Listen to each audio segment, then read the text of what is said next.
Hello, everybody, and welcome to episode 40 of Ask the CEO with Avrohom. Today, I'd like to introduce a very special guest. He is a top B2B IT influencer who helps businesses grow their online audience and leverage social media as a B2B sales, networking, lead generation, and thought leadership tool.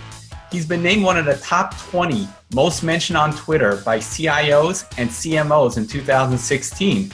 He has over 20 years of sales, alliances, and Biz Dev experience in the telecom and IT industry. In 2016, he's been ranked, according to Analytica, #1 influencer in unified communication, #6 in IoT, and #5 influencer in cloud. It is my honor and pleasure to welcome the one and only Evan Kirstel. Welcome, Evan. Thanks for having me. Thanks for joining. It's my pleasure. How are you doing today? Oh, pretty good for a Wednesday. That's awesome. Where are you based out of? I'm outside Boston.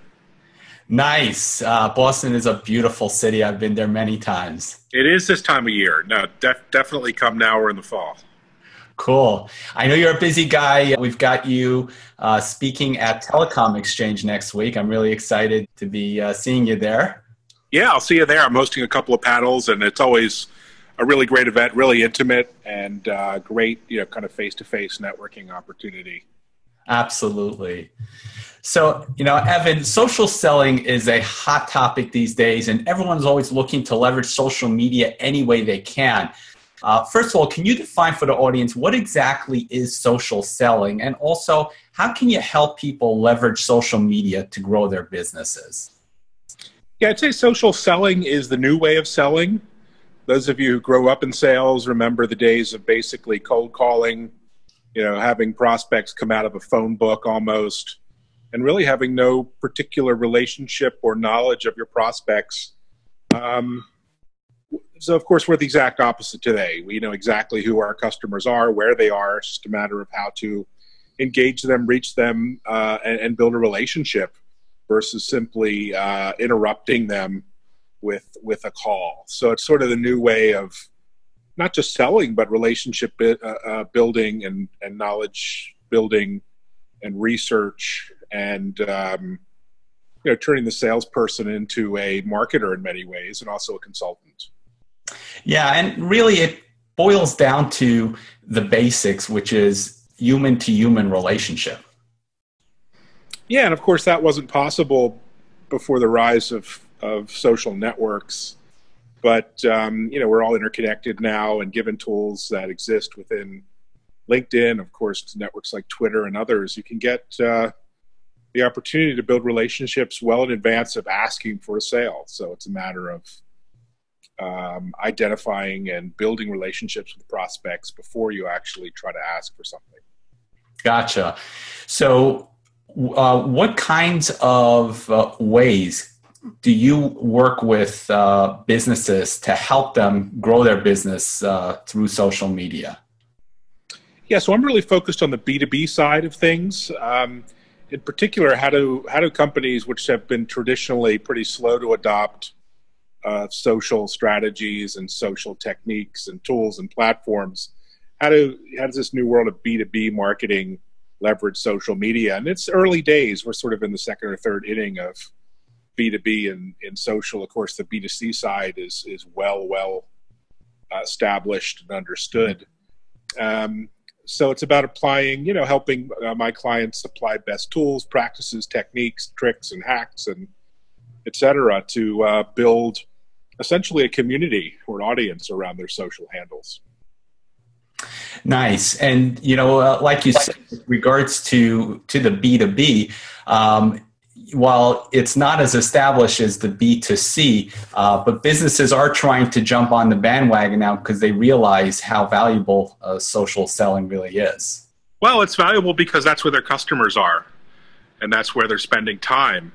And if you're going to find your customers, you need to go to where they are, and increasingly they're on LinkedIn, they're on Twitter, they're on Facebook and other channels. And so that's where you need to be if you're going to engage them and educate them and sell to them, as part of this social selling process. Yeah, great point. So Evan, who would be a good candidate for you to work with you in order to grow their business? So most of my clients are actually vendors in the B2B world. They're providers of platforms and application solutions and services focused on enterprise, cloud, telecom, IT. So they're the ones that I'm sort of tag teaming with or partnering with to help leverage social networks as a new channel for them. Great.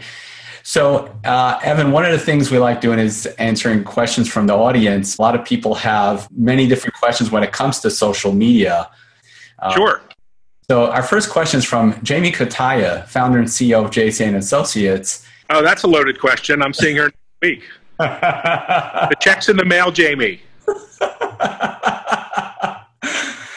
So Jamie asked, what does a typical day in the life of a social influencer look like? It's pretty much constant engagement from dawn till dusk. So there are a million things I do, but fundamentally what takes most of the time is engagement and curation, and then some writing and some other content creation. But it's either constantly engaging, creating content, or sharing content, not only to establish my point of view, but to help my clients do that across their footprint as well. So if you look at my phone, you'd see about 30 different Twitter handles, different accounts that I own, but then of course I help with many of my clients' accounts as well. Nice. Yeah. And creating content just can't be said enough how important that is. It takes a special talent to create, or as it's called, a creative. You know, sometimes the more help you can get creating content, the better off you are. Yeah, I mean, it's definitely a team effort, and but I also think there's a misunderstanding or misconception of what content creation is. It could be as little as a great photo, an infographic, you know, sharing an insight on Twitter in 3 or 4 sentences, or just a friendly comment. So, I mean, content creation could take many forms. It could be a video, and it doesn't necessarily have to be something that takes, you know, days, weeks, and months to create. I mean, so I'm a big fan of just ad hoc content creation on the fly. And, you know, don't worry about if it's not professionally, you know, managed and presented, as long as it's honest, genuine sort of reflection of your interest or your values or what you're trying to achieve. It's really noisy out there, so you have to really work hard to punch above the noise. That means just constant content curation and creation. Gotcha. So our next question is from Ron Gold, who's the CEO of Lean on We, Northern New Jersey. I ask, what is the mix of social media that you use? Yeah, I'd say it's almost all been Twitter and LinkedIn, given my B2B background. Although increasingly I'm interested in Instagram. I'm finding a pretty interesting, robust community there that's new to me. So I've been investing time on Instagram lately. Again, lots of noise and lots of youngsters running around Instagram, but there's some pretty cool people there as well. And there's some niche sites, you know, whether it's like a SlideShare or, you know, some let's say private communities around topics like Spiceworks and others. So, you know, I'm a fan of very niche networks, like some of the LinkedIn groups that are very focused on certain verticals or industries. But generally, I'd say LinkedIn and Twitter and Instagram, and then some Facebook groups secondarily, are kind of where you want to spend most of your time. Ian Moyce, who, by the way, sends regards. Oh, yeah, another friend. This is all friendly questions. Come on, give me some controversial questions here. So Ian Moyce, Sales Director of Natterbox UK and social influencer in cloud and SaaS. So Ian asked, for those that don't have your level of CloudScore or social influence, can you recommend the top 3 things someone can do to get known for their subject area? I'd say one is be patient. You know, there's this rush. Everyone has to be, in a rush to race up the mountain and up the side of the hill to be noticed right away. I mean, I've been tweeting and posting and active on LinkedIn and Twitter for 7, 8 more years. So it takes patience to do this. And I think consistency, just, you know, day in, day out, be consistent in sharing your message or your themes. And there really are no shortcuts. There are a lot of tools that can be effective in terms of planning and semi-automating some of what you do to make it more effective. But beyond that, it's really just a matter of effort and energy over time. And that's a really great point you make, because somebody starting out, you're going to be working really hard for a long time and you may not see results right away. So having someone like yourself come out and share how long you've been doing it, that helps give perspective to what it takes. Yeah, and I think, the key is to be yourself, but also emulate people who are being successful. Look at what they do, their formats, the way they approach the business, and try to sort of copy the ways that they're successful. So I do that with others who I admire, like Gary Vee and others, and so I'd encourage other people to do that as well. Yeah, and that's a great point. I actually am a follower of Gary Vaynerchuk as well. Yeah, no, I mean, there's so much to learn from everyone. So, find people to emulate, and it may not be your style. I wouldn't try to copy them, but definitely find those nuggets and insights and use them. Great. So our next question is from Barbara Noyes, a police officer with the South Nyack, New York Police Department. So Barbara asks, I run a small local nonprofit 501c3 all-volunteer group called Penguin Plunge. We raise money for area children with serious medical illnesses. The bulk of the money is raised by organizing a polar plunge. We've been doing this for 10 years. But how do we make it go viral? There are so many kids who would need our help. I would say going viral is really not your choice. It's the choice of your followers and your viewers. But putting out great content is the first thing. I mean, you have a really compelling mission. You're doing valuable work.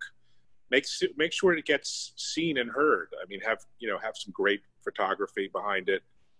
Have some really wonderful videos of people taking the plunge, and get that content out there widely. And try to find influencers locally in your area or folks who are in the nonprofit business to share that content. Ask them, tag them, reference them, and really ask for their help. And I'll find, given your mission is really wonderful, you'll find a lot of support in that. But I think the first thing you have to do is ask. Specifically call out in different individuals to share and retweet or repost or mention your content. And I think you'll find success if you do that, again, not just once, but day in, day out, week in, week out, over time. Great. Our next question is from Nabil Nara. He's a business consultant and strategic advisor, founder of Premium Products International in Northern New Jersey. Nabil asks, social media has been a good platform for technology companies and changed the ways of doing business in that industry.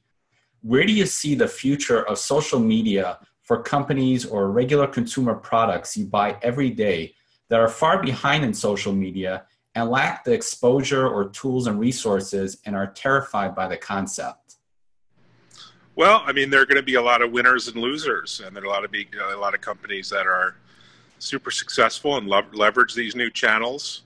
And for every winner, there are potentially one or more many losers who don't adjust to this new world of digital marketing and social media marketing and lose out. And that doesn't apply to just tech. I mean, that's everything from the big fashion brands who are still doing billboards and banner ads to small tech companies. So you just got to go where your customers are, and if your customers are in social media, you got to figure out a way to engage and interact with them. And they're going to be the highway is going to be littered with companies who don't make that mindset shift. The good news is that there are just tons of amazing startups who are innovating and using social almost in a guerrilla marketing tactic to go and find customers without giant Microsoft or Oracle style budgets. And they're having amazing success by leveraging the power of community and this sort of open source world of social media to get the word out. So there are going to be many, that's the nature of disruptive change. It's not easy. So it's like Gary Vaynerchuk always says, not to be romantic with the way you do business. Yeah, I mean, if you've been doing events and trade shows and magazine articles and magazine ads in your industry, I can think it's like telecom that's the way sort of marketing has been done traditionally. you probably don't know the ROI of that. And you're probably not able to even measure it. So it's going to be a challenge to shift to this new world. Yeah. Our next question is from Gina Palumbo, Managing Director of Keller Williams Commercial in Woodcliff Lake, New Jersey. Gina asks, how does a person get started social selling on Twitter? And how often should you tweet? Yeah, I'm a big fan of being more busy and active than not. So at least a dozen times a day, putting, great tweets out there. And there's so much news and information and stuff to share that shouldn't be a problem. And then use tools like Buffer to schedule it out. So yeah, I would think being busy and just getting started is key. And then you'll find, the potential, let's say customers or business partners or clients, what have you, will come to you over time. It's sort of one of those things, you got to build it and they will come. It's not so much a matter of you finding those clients as the clients finding you. Good point. Yeah. Today it's the reverse of what it used to be. Like you started off with, customers are researching people online and they're coming to you. Yeah, but that, again, back to patience. I mean, you can't expect, after a few days or weeks or months or even a year or two to have that epiphany. You got to have faith that by building a great social media account or website or blog or whatever it is, it's going to be an investment in time, and the return is the long haul. So I haven't seen any short-term wins on all this digital marketing technology. You have to build something, and if you're good, and the win will be over the medium to long term. And once again, I'm so glad that you said that, because for those of us that are starting out, we don't know what's in front of us and what to expect, and it's a long road. And I'm so glad that you're saying that, because even if things don't happen right away, as long as we're following the right steps and being consistent about it, then things will happen in the future in the long run. Or not. Yeah, exactly. I mean, I don't want to turn this into the Gary V fan club, but are you good enough? Right. You got to prove yourself. And if you are good enough, either as an analyst or as an insider or a market observer or whatever your gig is, or a salesperson, if you're good enough on these channels, whether it's an audio podcast or a video show or a Twitter account or a blogger, pick your medium, then you'll find the success you're looking for. But the market decides that. So, and that's so true. So as a follow-up question, Gina asked, do you concentrate on your business only or alternate between business and social tweets? Yeah, it's my business is my personal life, is my social life. So it's all sort of intermixed as a solo practitioner and solopreneur. So, my interest in technology is pretty much my personal and professional interest. I wouldn't throw in very personal stuff like, what you're eating for dinner or, what your kids are doing. But definitely, weekends and evenings, I'll add some more personal flavor if I'm traveling or there's some interesting observation. But again, you got to make these social channels not about you, but about other people. And that's how you get interest. If it's all about you and what you're doing or what you're thinking all the time, it's not that interesting. If you make it about others, it'll be more interesting to potential followers. Yeah, and then also the others, the people that you're posting about will catch on and retweet that, and they'll help you expand even further. Yeah, no, it's very much in favor of the quid pro quo kind of mindset. Give first and then ask later. Yeah. Our next question is from Peter Cradle, CEO of Louisa Voice in Waldwick, New Jersey. So Peter asks, in your experience, are there IT and telecom products and services that lend them better to social media investments than others? For example, with a fixed marketing budget, is social media investments in products such as customer relationship management, where there are more end users, make more sense than in backup products where the population of decision makers and administrators is more concentrated? Yeah, I'd say any product or service or application can find its voice, its niche on social media. So I don't look at it as that sort of ratio of customers to end users. I'd say, no matter what your product, there is a community of interest around it. It's just a matter of how you find that community. Now, it may be a community of hundreds or thousands out of 330 million people on Twitter, but that's for you to go out and find. And even a community of thousands can be really valuable if it's well understood and defined. So I'd say every product has an opportunity. In some cases, maybe it's not the end users you're going for. Maybe it's the journalists, maybe it's the analysts, maybe it's other influencers, integrators, or VARs, or other part of the value chain you're trying to meet. Maybe it is CIOs or end users, but no matter what it is, they can be found and identified on the right platform in the right place and time. Great. Our next question, another friend of yours, Ken Herron, Chief Marketing Officer. Oh, yeah. Yeah. So Ken Herron is Chief Marketing Officer of Unified Inbox in Orlando, Florida. Ken asks, IoT can be overwhelming. If I'm trying to create a smart, pun intended, IoT strategy for my business, what do you recommend? I say the key in areas like that is to engage with other influencers. So rather than trying to engage with everyone who might be tweeting or posting or blogging about IoT, who are the top 100, 200, 500 voices and or vendors who are out there on the landscape, and try to get their engagement, follow back, retweets, and frankly, relationship over time.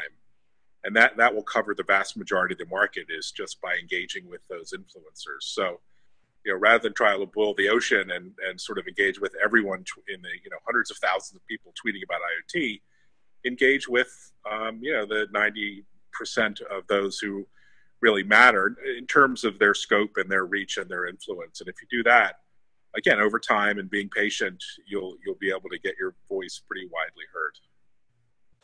Next question is from Calvin Williams, Senior Network Engineer with Enquest in Fairfield, New Jersey. Calvin asks, what are some good practices for telecoms of any size to utilize social media, whether it be LinkedIn, Facebook, or Twitter? I'd say events are really great. So if you can either through the hashtag or other means participate virtually in events, that could be a really valuable way to get seen and heard. So there are literally daily, weekly events, some micro events, some large, some small, like Infocom, for example, this week down south is happening. And by participating virtually in those events, you can really get a wide voice. So really focus on hashtags around telecom, I think, is important. Also following, opinion leaders and vendors in the telecom space so that they're aware of who you are. Again, these communities aren't millions of people, so it is quite accessible to kind of reach out and engage with the top few hundred voices in the telecom space, and through that build some really great relationships. Great. And as a follow-up, Calvin asks, is Cloud still a good tool for social influence metrics? And are there any other tools similar to Cloud? Yeah, it's still a good tool. I mean, good is relative, I guess. It's a little bit of a black box. No one really understands exactly what goes into a cloud store. I think it's more for benchmarking yourself, and are you going in the right direction, and how is that trending over time? Also trying to find people who are out there based on their CloudScore and who might be influencers you might engage with. I think the other way to use cloud is more for curation. It's a pretty good tool for content discovery and sharing on the website. If you haven't tried it, it's worth a look, and it's free, and it's a really good way to find cool content to share. On the website, still Net Promoter Score is still a pretty important metric. And then there are the guys like On Analytica and Right Relevance and others who measure influence, and Moz and others. And so, those are some other places to go. But, it's early days for this whole idea of influencer scoring. Next question is from Mo Nezarati, CEO of Zang in Toronto, Ontario. So Mo asks, what are your thoughts about using automation or bots to increase your social profile? Yeah, I'm a fan of partial automation. So bots don't buy you much, unless you're President Trump and you have, half your followers are bots. But we'll dig there. But I think automation is great, and if you can use scheduling tools, I love Buffer, for example. I use a tool called XIQ, which uses IBM Watson to go find content and present it to you. I use DrumUp, which is an automation tool. It'll like pull in the hashtags, pull in handles to put them into a tweet for you. So there are lots of ways to save time and to be more efficient. If Then is a great tool for like cross posting and cross tweeting from LinkedIn to Twitter and so forth. So and on and on. There are just so many tools. I can't even mention them all. But that would be my recommendation for efficiency, efficacy's sake. Okay, our last question is from Amir Ilan, a B&I Director Consultant of Northern New Jersey. So Amir asks, we're being told to do SEO, pay-per-click, social media, and are being bombarded with salespeople or automated recorded phone calls several times a day. How do we know who to go with? Yeah, that's a good question. I mean, there are just a ton of agencies, and I think it's important to get on social and again see who you respect and admire, and see who's doing good work in terms of content, who has really professional social handles, and who over time you build some respect for. And then, go based on that versus a sales pitch or something else. I think if you follow a particular agency or an account or marketing influencer, marketing thought leader, and you really like what they're doing and they're consistent and you follow them for weeks and months, then there's a good chance they'd be a particularly good, vendor partner for you. So I do it based on that experience versus, the random way of searching or Google search or taking, too many inbound calls. The people who are doing really well in marketing aren't out there pitching outbound stuff all the time. Great.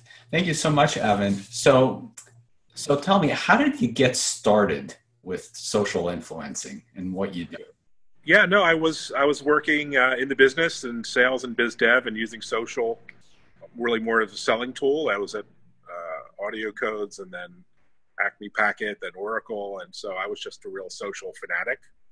And, when I was looking to get out of the corporate rat race, I found, wow, there's really an opportunity to go out and evangelize and go from there. So it really was almost, personal passion that I managed to pursue professionally. Great. And what was that decision when you said, hey, let's leave the rat race? Well, I had a sort of a side gig, if you will, of helping a client or two on the side on evenings and weekends. And I found that side gig, that side hustle, I guess is all the rage now, was robust enough to go out and really turn it into a full-time opportunity. And, I think the key was selling and lining up initially, a dozen or more clients so that it could be a full-time career. So I'd say, people should start if they're interested in this as a side hustle, side gig, and find a client or two and see if that could be translated into more over time. And that's great advice as well. So as you were building your business, what were some of the challenges, some of the ups and downs you experienced along the way? I'd say it's, it was more about, finding the right fit. All clients aren't necessarily a good fit. So it's finding that good alignment in terms of what you can deliver versus what's expected. And then it's just a matter of refining your offer. So it's really a matter of how much value can you provide and how can you demonstrate that value in the best way. In my world, that means, generating, not just leads, but lots of referral traffic and massive engagement. And that took time to understand what the value proposition was. So I'd say, go out and iterate and modify or change tacks and find that sweet spot over time, I think is the key. Yeah. And then also, like you said, over time, it really has. Yeah. I mean, at one point I had, 3 or 4 clients. And so it's, it's a really, honestly, if you're a solo practitioner, solopreneur, it's a matter of selling and be comfortable selling and promoting and positioning yourself almost all the time until you're in a position to get sort of inbound traffic opportunities or leads, which, takes a while. Great. Evan, what keeps you motivated every day? I say this industry, it's just a fascinating space. And there's just constant innovation, constant new development, constant learning and discovery. And so it's always, something new and exciting, whether it's 5G or IoT or new wireless technology or applications or what's happening in mobile. It's just a fascinating space to be in. So I think that intellectual curiosity is interesting. And then I've been able to travel all around the world, from China to Dubai to Israel, with clients and attending their events and their shows. And so that's, that opportunity to actually meet new people and travel has been a great part of the job as well. That sounds like a lot of fun. Oh yeah, no, it's a blast. I'm having a blast. And, I'd encourage anyone who feels trapped by the corporate bureaucracy and rat race. I worked for big companies, big and small, for 25 years, to consider, what skills or capabilities they have they could take out as an independent and offer to those same kind of clients, same customers on your own. So that's kind of what I really encourage people to do over time. Great. And as a segue to that, so the statistic that many small businesses will fail over the first year in business. Where do you think entrepreneurs may be going wrong, and what advice would you have for business owners? I'd say focus on cash flow, and don't build a business based on borrowed money. And it's easy to say if you're in a services business, you can build it on the back of clients. But even if you're developing a product or a solution or application, what is the MVP? What can you get out there at as a minimally viable product that you can start selling and licensing or finding customers for right away. I'm just a fan of cash flow over everything, including, putting money in credit cards or looking for investors or that sort of thing. And there's so much that can be done these days with 3D printing and crowdfunding and other things that can be done for very short money.